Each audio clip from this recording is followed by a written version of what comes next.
Hello दोस्तों, स्वागत है एक बार फिर से आप सभी लोगों को आप सबके अपने यूट्यूब चैनल पर। तो फ्रेंड्स, आज के इस वीडियो में एक बहुत ही इंपॉर्टेंट टॉपिक के बारे में डिस्कस करेंगे। जैसा कि आप लोग सब जानते हैं कि वन दरोगा का एग्ज़ाम नेक्स्ट मंथ में होने वाला है। तो उसमें एक टॉपिक दिए गए हैं, जैसे इकोलॉजी दिया गया है, क्या होता है इकोटोन, क्या होता है इकोसिस्टम, क्या होता है इकोलॉजिकल निके, क्या होता है ना। तो उन सब का एक हम बेसिक अंडरस्टैंडिंग देखेंगे कि आखिर इन शब्दों का मतलब क्या होता है। फिर हम उनका बारी बारी से एक अलग अलग चैप्टर में डिस्कस करेंगे, जैसे कि मतलब इकोसिस्टम क्या होता है उसके बारे में फिर अलग से पूरा चैप्टर डिस्कस करेंगे। फिर जैसे कि क्या होता है कि बायोडाइवर्सिटी क्या होती है उसके बारे में हम अलग से चैप्टर देखेंगे। तो आज के इस वीडियो में हम क्या करेंगे, जैसे क्या होता है कि इकोटोन क्या हो गया ना, पर्यावरण क्या होता है, इकोलॉजिकल निके क्या होता है, इकोसिस्टम क्या होता है, इनका बेसिक मीनिंग क्या होता है। देखो, जब तक हमें इन चीज़ों का बेसिक मीनिंग नहीं पता होगा, हम अगर एग्ज़ाम में क्या हो गया थ्योरी से क्वेश्चन आ गया दे देगा कि इकोसिस्टम क्या होता है या इकोलॉजी क्या होता है या इकोलॉजिकल निके क्या होगा, तो हम वो उनको आसानी से कर नहीं पाएंगे। ठीक है ना। तो आज का इस वीडियो आपके आने वाले एग्ज़ाम के लिए बहुत ही ज़्यादा इंपॉर्टेंट है। तो चलिए शुरू करते हैं आज की क्लास। देखो, सबसे पहले हम देखते हैं आखिर ये पर्यावरण क्या होता है ना। तो पर्यावरण को समझने के लिए सबसे पहले देखते हैं हम इसका जो बेसिक जो शब्द का मतलब क्या निकलता है। परि प्लस आवरण। परि मतलब होता है चारों ओर, आवरण मतलब घेरा, अर्थात हमारे चारों ओर जो घेरा है उसको ही पर्यावरण बोलते हैं। ठीक, अभी तो आप लोग को थोड़ा सा समझ नहीं आ रहा है, लेकिन जैसे जैसे हम थोड़ा सा आगे बढ़ेंगे, जैसे जैसे थोड़ा सा इसकी हम मतलब कि एक डेप्थ में देखेंगे कि आखिर क्या क्या होता है, तो आप लोग को आसानी से समझ में आ जाएगा। लेकिन आप बेसिक जिससे क्या होता है, तो जो हमसे घिरा हुआ है, ठीक है ना। तो हमसे हमारे चारों ओर क्या है, हमारे चारों ओर वायुमंडल है, हमारे चारों ओर स्थलमंडल है, चारों ओर हमारे जलमंडल है। ठीक, तो हमारे चारों ओर जो हमसे घिरा हुआ है या हम जिससे घिरे हुए हैं, ठीक, तो उसी को क्या कहते हैं, उसी को जो है पर्यावरण कहा जाता है। ठीक है ना। अच्छा, अभी देखो क्या होता है। अब जैसे ही इसके बारे में पढ़ेंगे आपको काफ़ी आसानी से इसका मतलब समझ में आएगा। देखो, हमने कहा पर्यावरण घटक क्या होता है, दो भागों में विभाजित होता है। एक जैविक घटक होता है और एक अजैविक घटक होता है। ठीक, जैविक घटक में क्या होता है, जैसे कि मतलब जीव जंतु, जिसमें मतलब जान होती है। तो जैसे कि उसमें क्या होता है, वनस्पति होती हैं, जंतु होते हैं, सूक्ष्म जीव होते हैं। अच्छा, वनस्पति क्या काम करते हैं, तो वनस्पति आप लोग जानते होंगे उत्पादक होते हैं। मतलब क्या करते हैं, सूर्य से मतलब रोशनी लेते हैं ना, प्रकाश संश्लेषण के लिए हैं और अपना भोजन स्वयं बनाते हैं।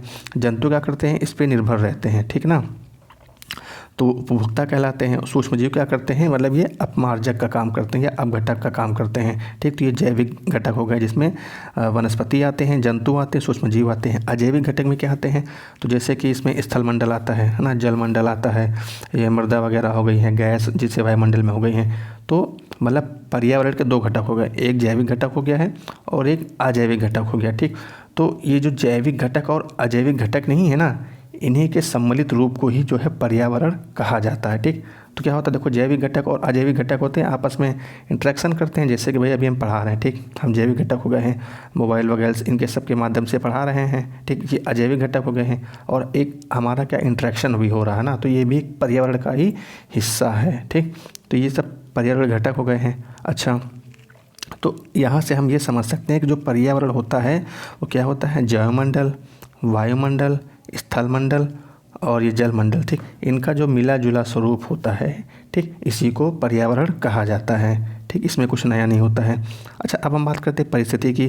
तो हमने कहा कि जो परिस्थिति है इकोलॉजी अर्थात, ठीक, तो इसका मतलब कि जो सबसे पहले हम शाब्दिक अर्थ देखेंगे। देखो, शाब्दिक अर्थ से क्या होता है, काफ़ी ज़्यादा जो बेसिक अंडरस्टैंडिंग होती है वो इसी से मतलब पता चल जाती है और काफ़ी शानदार तरीके से जो है इसको हम समझ जाते हैं। जैसे हमने कहा कि भाई जो इकोलॉजी होती है इसको ओइकोलॉजी कहते हैं। ओइकस मतलब घर होता है, लॉजी मतलब अध्ययन होता है, अर्थात इसमें घर का अध्ययन करना है। अच्छा, घर का अध्ययन मतलब क्या है, तो अभी इसका हम आगे डिफिनेशन के माध्यम से समझेंगे। तो इसमें एक बहुत ही मोस्ट इंपॉर्टेंट क्वेश्चन ये बन सकता है कि जो मतलब इकोलॉजी है इसके जनक कौन थे, तो ये अर्नेस्ट हैकल थे। कौन, ये इकोलॉजी के जनक थे। अच्छा, अब हम फिर देखते हैं इसकी परिभाषा, देखते हैं कि ये होता क्या है। तो हमने जैसे पहले पर्यावरण में बात किया था कि जो जैविक घटक होते हैं और अजैविक घटक होते हैं, ठीक, तो क्या करते हैं, आपस में इंटरेक्शन करते हैं। ठीक, तो पर्यावरण का निर्माण करते हैं।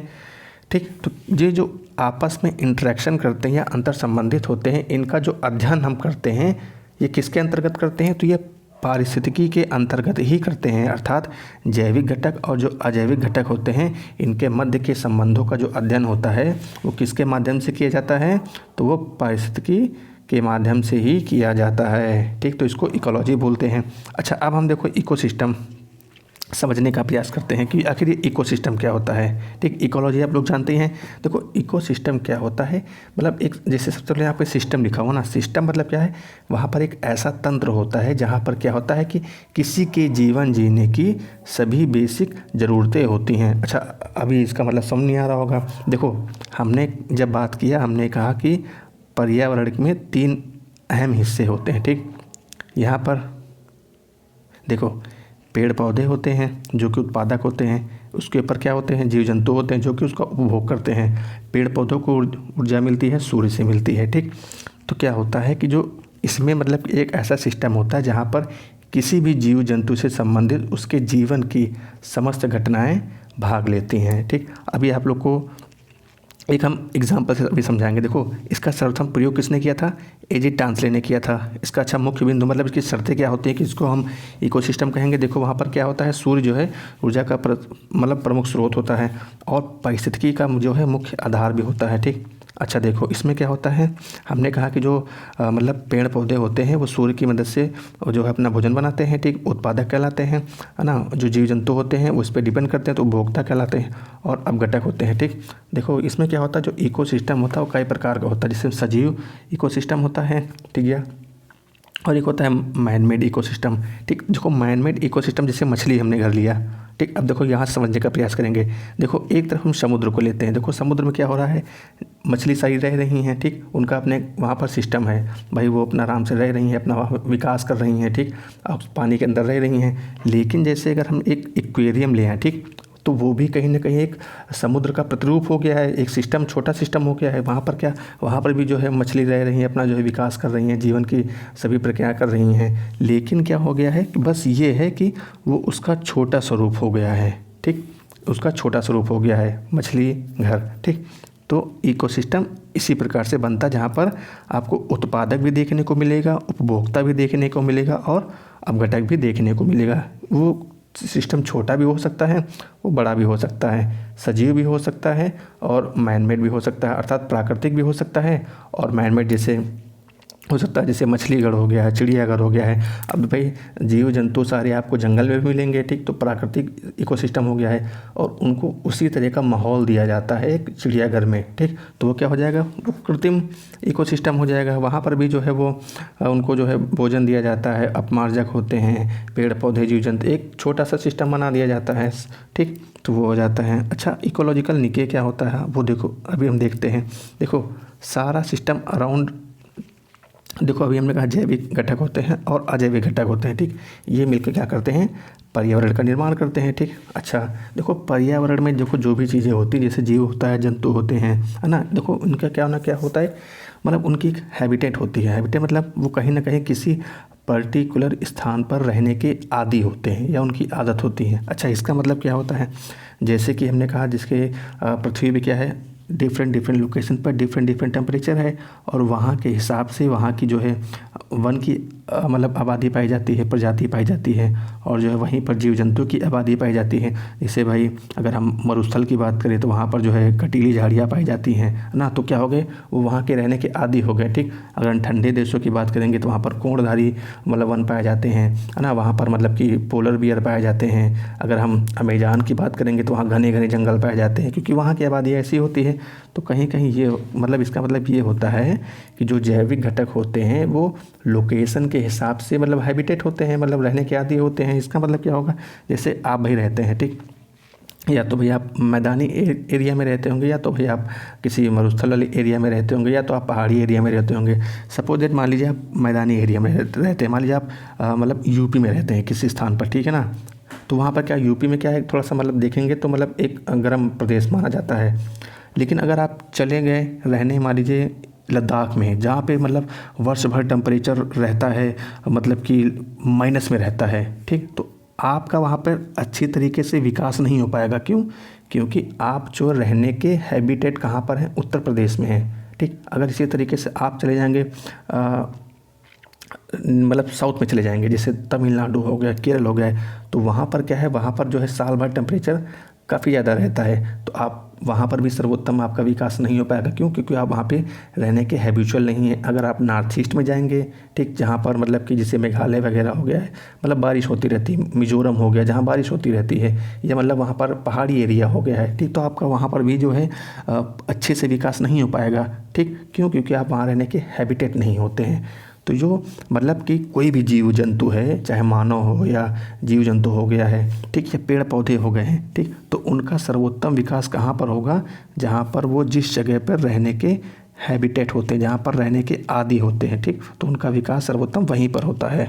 अच्छा, तो हमने अभी जब हम बात कर रहे हैं कि जो मतलब किसी भी जीव हो गया है, ठीक, जंतु हो गया है, या मतलब मानव ही हो गया है, तो उनका अगर विकास कहाँ पर होगा? जहाँ पर उनको रहने के लिए सबसे अच्छी उनको दशाएं मिलेंगी, ठीक, सर्वोत्तम दशाएं मिलेंगी। तो जो सर्वोत्तम दशाएं होती हैं उसी को इकोलॉजिकल निके कहा जाता है। ठीक, जैसे कि हम एग्जांपल शेर का लेते हैं, मान लीजिए, ठीक, शेर है, एक शेर मान लीजिए जंगल का है, ठीक, और एक शेर मान लीजिए चिड़ियाघर का है।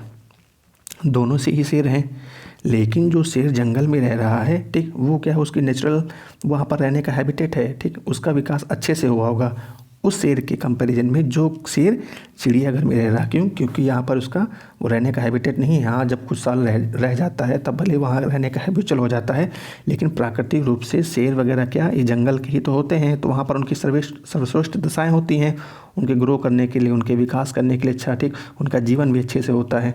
लेकिन जो चिड़ियाघर में होते हैं तो कहीं ना कहीं वो उनका संपूर्ण जीवन अपना नहीं जी पाते हैं, हो सकता है पहले ही मर जाएँ। तो कहीं ना कहीं जो सर्वोत्तम दशाएं होती हैं, तो मतलब किसी भी जीव जंतु के लिए या जानवर के लिए या पेड़ पौधे के लिए जो सर्वोत्तम दशाएं होती हैं उसके विकास के लिए, तो उन सर्वोत्तम दशाओं को ही इकोलॉजिकल निके कहा जाता है।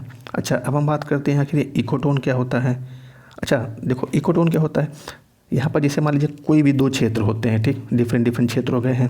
हमने देखो यहाँ पर मान लीजिए एक स्थलीय क्षेत्र हो गया है, और हमने बात किया यहाँ पर मान लीजिए कोई जलीय क्षेत्र हो गया। देखो स्थल पर क्या होगा, यहाँ पर स्थल पर रहने वाले जीव जंतु होंगे, ठीक, और ना जल में क्या होगा, यहाँ पर जल में रहने वाले जीव जंतु होंगे। लेकिन इनका मान लीजिए कोई एक कॉमन पॉइंट होगा जहाँ पर जल और स्थल दोनों होंगे, तो या उस स्थान पर क्या होगा, उस स्थान पर बायोडाइवर्सिटी ज़्यादा होगी, मतलब वहाँ पर जल में रहने वाले जीव जंतु होंगे और स्थल पर भी रहने वाले जीव जंतु होंगे, ठीक है ना।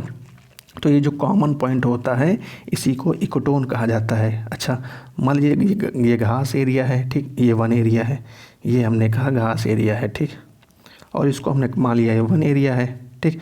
तो यहाँ पर घास में रहने वाले जीव जंतु होंगे, ठीक, छोटी मोटी घासें होंगी, और जैसे यहाँ पे आपको खरगोश वगैरह देखने को मिल जाएंगे, ठीक, आपको छोटे मोटे सांप वगैरह भी देखने को मिल सकते हैं जो घास में रहते हैं।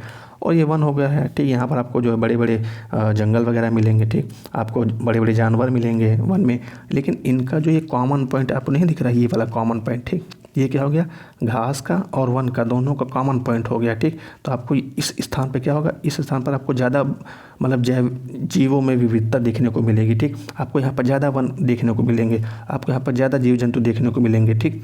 तो क्या हो जाएगा, इसी एरिया को अर्थात इसी कॉमन पॉइंट को ही इकोटोन कहा जाता है, ठीक।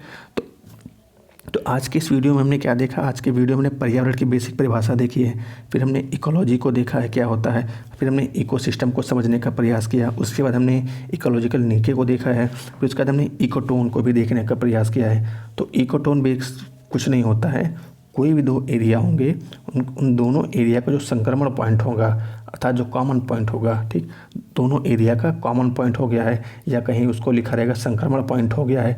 जो क्षेत्र होता है कॉमन पॉइंट या संक्रमण क्षेत्र, उसी को इकोटोन कहा जाता है, ठीक। वहाँ पर क्या होगी, वहाँ पर बहुत ही ज़्यादा जैव विविधता होगी। क्यों? क्योंकि वहाँ पर दोनों ही क्षेत्रों के जीव जंतु या वन पाए जाएंगे, ठीक। तो ये थी आज की वीडियो, मिलते हैं नेक्स्ट वीडियो में, तब तक के लिए थैंक यू।